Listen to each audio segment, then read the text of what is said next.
A blessed Sunday po sa ating lahat. Father Xavier Valbuena para sa dasal at pagninilay. And for the past few weeks, kung napansin po ninyo, ang Ebanghelyo ay nagmumula sa chapter 6 ng Gospel of St. John na tinatawag po nating Bread of Life Discourse. And for the past few years or months, there has been what we call the Eucharistic Revival. Sa buong mundo, including the Philippines, parang muling ibinabalik ang pagpapahalaga sa banal na Eucharistia. Kasi isa sa mga naging problema o nagiging problema ng mundo at ng mga tao in recent times ay parang bakit kulang o nawawala na yung pagpapahalaga ng mga tao sa banal Eucharistia. And if we look at the statistics and surveys, well, hindi po siguro tayo apektado dito sa Pilipinas, no? Kasi every Sunday, punong-puno pa rin ang mga simbahan, no? At yung iba nga, every hour pa nga yung misa nila, di ba?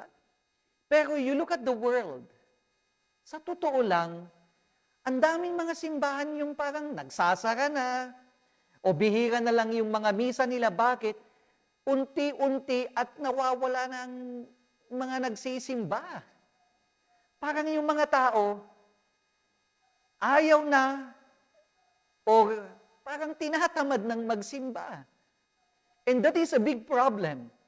Because if we remember na yung Eucharistia ay ang source and summit of our Christian life, parang kumbaga ito yung pinakamahalaga sa lahat.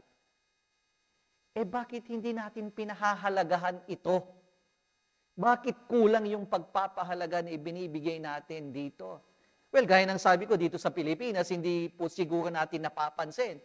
But you see, if you look carefully, closely, sa mga nangyayari sa mga simbahan, yes, punong-puno po ang mga simbahan natin, yes. Pero, ano ba yung percentage na yan na nagsisimba every Sunday sa total Catholic population? Like for example, sa isang bayan, total population niya is 50,000. Diba? And ang Catholics doon was probably about 30,000. Ilan ba yung nagsisimba every Sunday? 800, 1,000.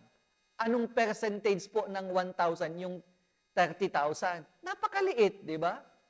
And worse, yung iba nga, parang hindi na rin nagkakaroon ng gana pag tuwing linggo. Parang instead na noong unang panahon, pag Sunday talagang we have to make it a point to go to the church, attend the Mass, and receive communion. Kasi para sa atin, ito yung pinakamahalaga sa buong linggo, sa araw-araw nating buhay. Pero ngayon, tignan mo mga tao, dadaan-daan na nga lang yan sa simbahan, alam nilang may misa, pero walang pagpapahalaga ng mga tao sa banal na Eucharistia. Napakalinaw yung sinasabi ni Jesus dito sa mga Ebanghelyo. For the past few weeks, including this Sunday, sinasabi niya, if you do not eat this bread and drink this cup, you have no life in you. Napakahalaga. Ako ang tinapay ng buhay, at kung wala ito, wala kayong buhay. So in short, kung ito ang sinasabi ni Jesus, ang daming walang buhay sa atin. Dahil napakakonti at pakonti ng pakonti ang nagpapahalaga sa banal na misa at nagsisimba mismo. Parang nakakalungkot na trend ngayon, no? Ang daming trend sa mundo natin, pero isa itong trend. Yung parang pagbaba ng pagpapahalaga ng mga tao sa banal na Eucharistia. And the question is, why? Because we do not know what it is for us. Hindi mo kasi maa-appreciate ang isang bagay kung hindi mo malalaman kung ano ito para sa iyo.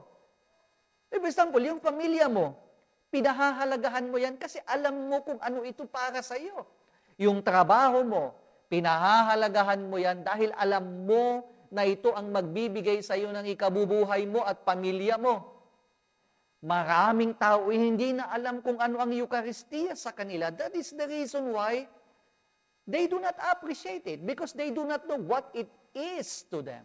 Kaya kung ikaw ang tatanungin ko or ikaw ay tatanungin, una, alam mo pa ba kung ano nga ba talaga ang Eucharistia para sa iyo sa buhay mo bilang isang nananampalataya?